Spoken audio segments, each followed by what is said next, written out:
Welcome to another listen of Where Silence Has Something to Say. Let me ask you something. What comes to mind when you hear the word Bible? Every word carries an assumption, and few words carry as many as the word Bible. Most people automatically think scriptures, and we've been taught to treat Bible and scripture as the same thing. But what if they're not? What if everything bound together in what we call the Bible isn't actually scripture? Today's episode is an invitation to rediscover what scripture really is, beyond Greek translations, Western traditions, and mainstream assumptions, and to honor it rightly, not for controversy, but for clarity, not for perverting, but for context, and not for debate, but for covenant truth. It's about returning to the breath before the binding, the voice that spoke before pages were numbered, before councils convened, and before anything was canonized. The apostles didn't carry a Bible as we know it today. They carried memory, covenant, and the scrolls of promise. What they called scripture was already living, already known, and already breathed. So today, we're not deconstructing, we're discerning. We're examining what was called holy and inspired before it was bound in one volume called the Old and New Testaments. And we're listening for the voice that still speaks, even when the binding passes away, because not all that's bound is breathed.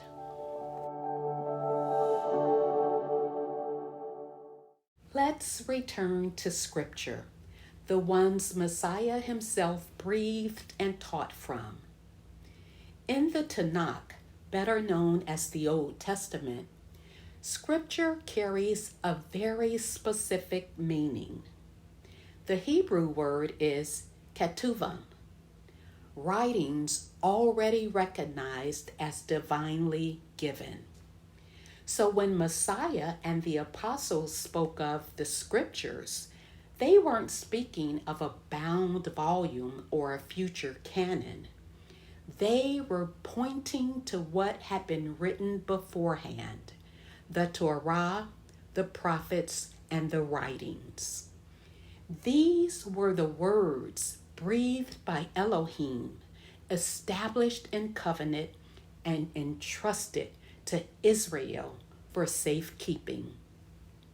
And notice this, when Paul said the scriptures were written beforehand for our learning, he wasn't referencing his own letters, which hadn't yet been written nor recognized as scripture.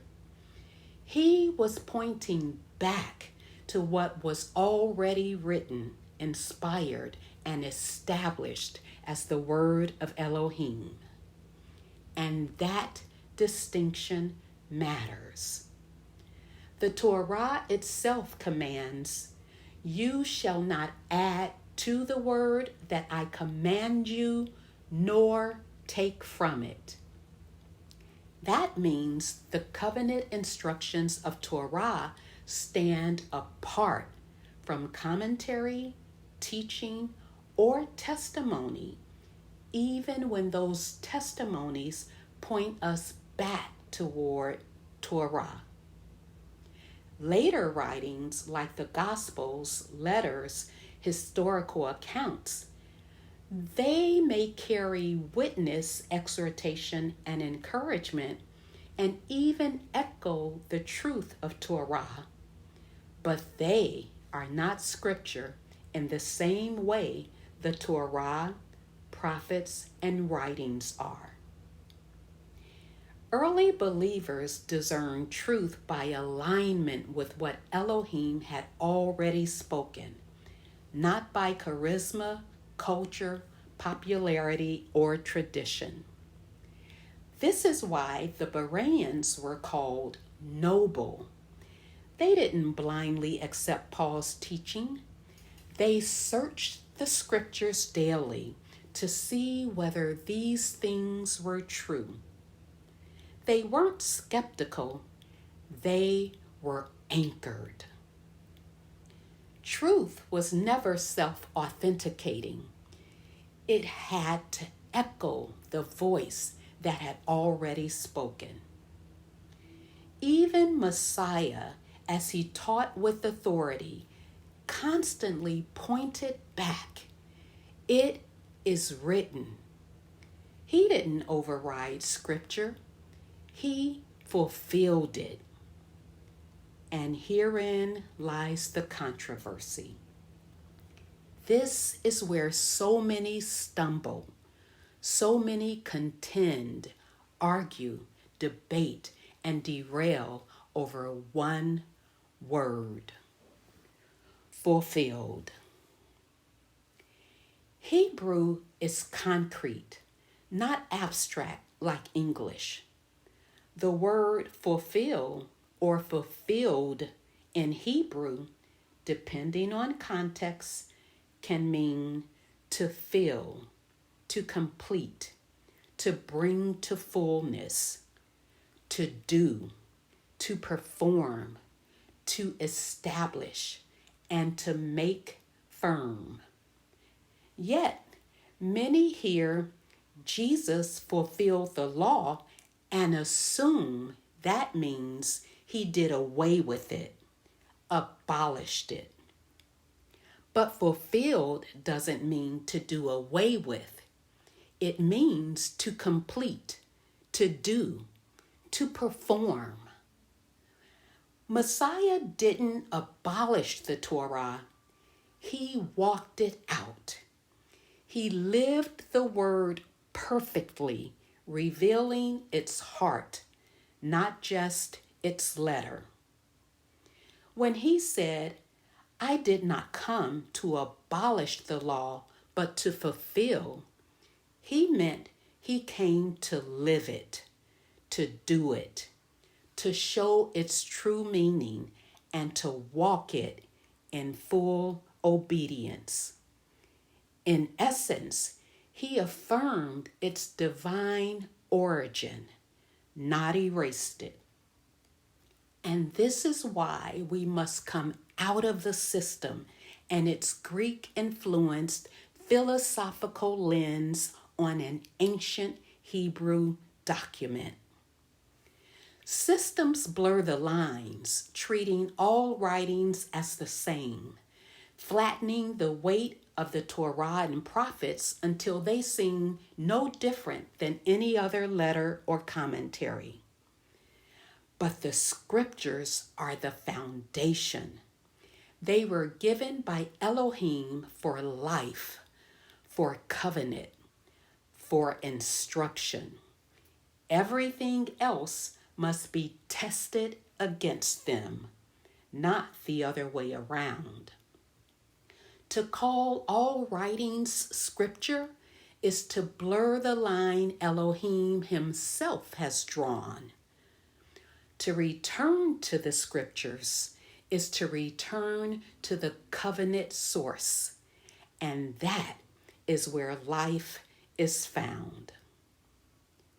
Just before his death, Moses admonished Israel with these words: "Take to heart all these words I am giving as a warning to you today, so that you may command your children to carefully follow all the words of this instruction.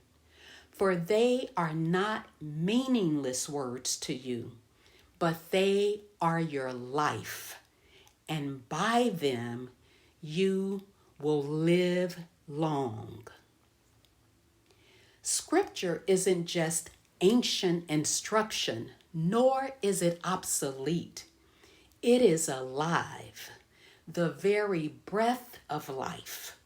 And Hebrews captures this breath beautifully. For the word of Elohim is living and active, sharper than any double-edged sword.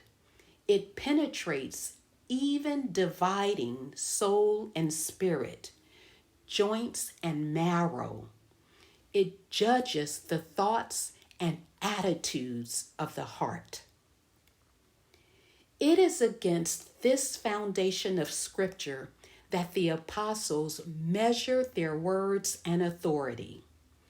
They were interpreting, applying, and confirming what Elohim had already revealed and grounding their authority from fidelity to Scripture, not creating new doctrine or theology.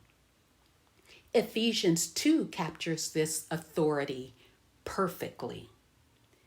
We are his workmanship, created in Messiah for good works, which Elohim prepared beforehand, so that we may walk in them.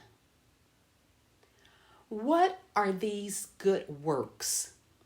They're not human-inspired words or philosophical concepts. They are Elohim's instructions, spoken from the beginning. They are the paths he already laid out, the way, the truth, the life.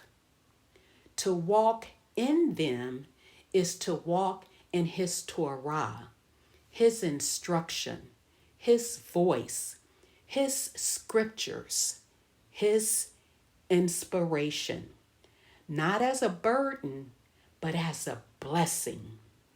And by walking in them, we live.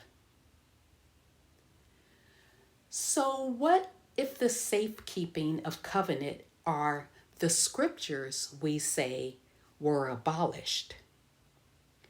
What if walking in his Torah, his voice, and his instructions is where life is really found beyond systems, traditions, and assumptions? Until next time, take a breath. Notice where you've been following doctrine, systems, and tradition rather than scripture. Then take one small step toward walking in what is living, active, and life-giving. And there you'll find not all that's bound is breathed, where silence has something to say.